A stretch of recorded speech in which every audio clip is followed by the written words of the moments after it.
Good morning students. मैं सीमा माथुर। जैसा कि आपको पता है, आज मैं आपको टॉपिक कराऊंगी डेमोक्रेसी यानी कि लोकतंत्र। लोकतंत्र क्या होता है उसके बारे में पढ़ेंगे बेटा, ठीक है। और ये सभी क्लासेस के लिए क्या है, बेनिफिशियल है, इम्पॉर्टेंट है, ठीक है बेटा। सभी ध्यान से देखें मेरी वीडियो को, लाइक करें, शेयर करें, सब्सक्राइब करें। तो डेमोक्रेसी के बारे में पढ़ रहे हैं बेटा हम, यानी कि लोकतंत्र कहते हैं उसको हिंदी में, जैसे कि कहा जाए तो। लोकतंत्र क्या होता है बेटा? लोकतंत्र वह होता है जिसमें क्या होता है बेटा, जनता की भागीदारी होती है। लोकतंत्र का मतलब होता है लोगों का शासन, यानी कि लोकतंत्र का अर्थ है लोगों का शासन। अब लोगों का शासन है, लोकतंत्र होता है, ठीक है। हमारे देश में क्या है बेटा, लोकतंत्र है, ठीक है, डेमोक्रेसी है। अब जो ऐसे व्यक्ति थे, इब्राहिम लिंकन थे, ऐसे व्यक्ति थे जिन्होंने कहा था कि लोकतंत्र में जनता का शासन है, यानी कि उन्होंने कहा था कि जो लोकतंत्र है उसमें क्या है, जनता की भागीदारी, यानी कि जनता का ही शासन है। अगर जनता अपना प्रतिनिधि नहीं चुनेगी, वो नहीं चुनेगी किसी को, तो ना सरकार बन सकती है और ना ही लोकतंत्र की स्थापना हो सकती है। ओके। अब जो ये लोकतंत्र होता है बेटा, इसमें क्या है, कुछ रूलिंग है, ठीक है। अब रूलिंग में क्या होता है बेटा, जैसे कि पीपल, इनकी जो व्यक्ति होते हैं वो प्रतिनिधि चुनते हैं, और प्रतिनिधि चुनते हैं तो उसके लिए कुछ एज क्राइटेरिया भी होता है, हर लिमिट होती है हर चीज़ की स्टडी की, यानी कि वो 10वीं पास हो, 12वीं पास हो, ग्रेजुएशन हो, पोस्ट ग्रेजुएशन हो, ठीक है। उसकी आयु की होती है, जैसे कि 18 हो, 21 हो, 25 हो। जैसे कि हमारे देश में चुनाव अलग अलग होते हैं, ठीक है। जैसे कि कहा जाए तो जो नॉर्मल होते हैं, जो होते हैं उनमें कितनी होती है, 18 की होती है, ठीक है। उससे ऊपर 25 भी होती है, 30 भी होती है, 35 भी होता है। जैसे कि राष्ट्रपति का चाहे तो एज क्या है बेटा, बढ़ती जाती है, ठीक है। अब कहा जाए तो जो पहले हमारे जो डेमोक्रेसी में, लोकतंत्र में थी बेटा, पहले एज का क्राइटेरिया 21 होता था, यानी कि 21 वर्ष की आयु होती थी, जिसको घटा के क्या कर दिया गया बेटा, 18 कर दिया गया। यानी कि कहा जाए तो जो पहले हमारे जो संविधान था, कॉन्स्टिट्यूशन था, उसमें जो एज एरिया था वो 21 था, उसको घटाकर उसको कम करके 18 कर दिया गया। किस अमेंडमेंट में किया गया और किस सन में किया गया, ये इसके बारे में अब पढ़ेंगे। देखिए, पहले बेटा 21 थी, 61 अमेंडमेंट के द्वारा, 61 अमेंडमेंट 1989 के द्वारा 18 कर दी गई थी।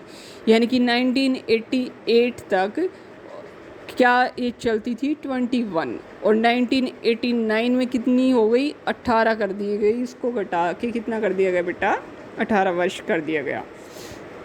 अब क्वेश्चन एक और बनता है कि जो ये अमेंडमेंट हुआ, 61 अमेंडमेंट हुआ 1989 में, तो अगर पूछ लिया जाए तो उस समय में जो हमारे देश के प्रधानमंत्री थे वो कौन थे, पीएम कौन थे, तो बेटा उस समय में हमारे देश के पीएम थे राजीव गांधी, ठीक है।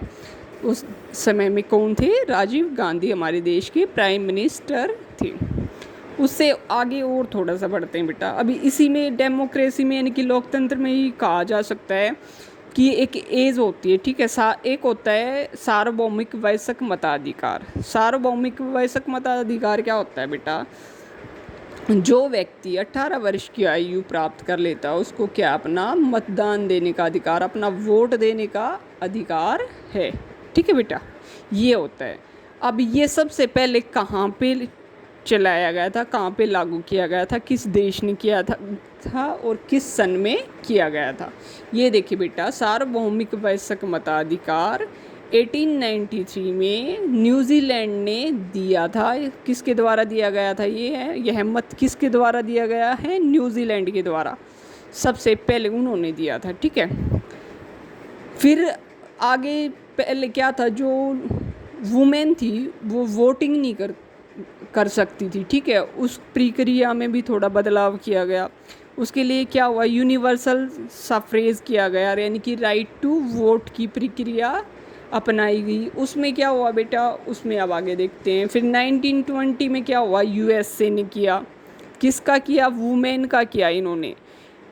जो ऊपर पढ़ा हमने सार्वभौमिक वयस्क मताधिकार के बारे में पढ़ा था बेटा, न्यूजीलैंड के बारे में। अब किसके बारे में पढ़ रहे हैं? राइट टू वोट का अधिकार तो है, लेकिन वुमेन को होगा, ये सबसे पहले किसने दिया था? 1920 में यूएसए ने।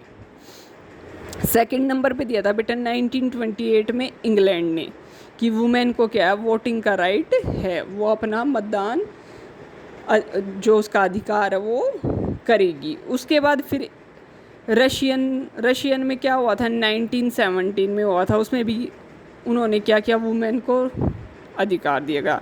उसके बाद फ्रांस में हुआ 1946 में। उसके बाद बेटा इंडिया का नंबर आता है, ठीक है। अब हमारे देश का नंबर आता है, उन्होंने इसे लागू किया था 26 जनवरी 1950 को, यानी कि 26 जनवरी 1950 से लागू किया गया था कि जो महिलाएं हैं वो क्या दे सकती हैं? वोट दे सकती हैं, मतदान दे सकती हैं। अब कहा जाए तो ये सारी बातें हम पता कर चुके हैं, ठीक है, इसमें क्या था क्या नहीं है। अब लोकतांत्रिक सरकार क्या होती है बेटा? लोकतांत्रिक सरकार वह होती है जो जनता द्वारा चुनी गई होती है, यानी कि जनता उसमें क्या करती है बेटा?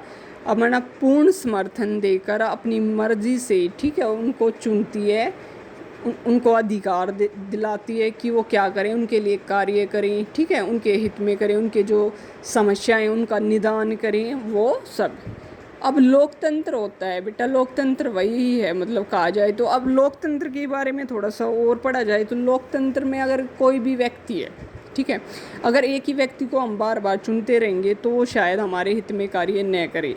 तो इसलिए क्या कहा गया हमारे लोकतंत्र में, हमारी डेमोक्रेसी के लिए कहा गया है कि हम जो प्रतिनिधि चुनते हैं उसको हमें समय समय पे, यानी कि 5 साल के बाद दूसरा, अगले 5 साल के बाद फिर तीसरा, उसको चेंज करते रहना चाहिए, ताकि जो सभी व्यक्ति हैं जो वो हैं जो जिन्हें हम चुनते हैं वो क्या करें, अपना कार्य अच्छे से करें, ठीक है बेटा।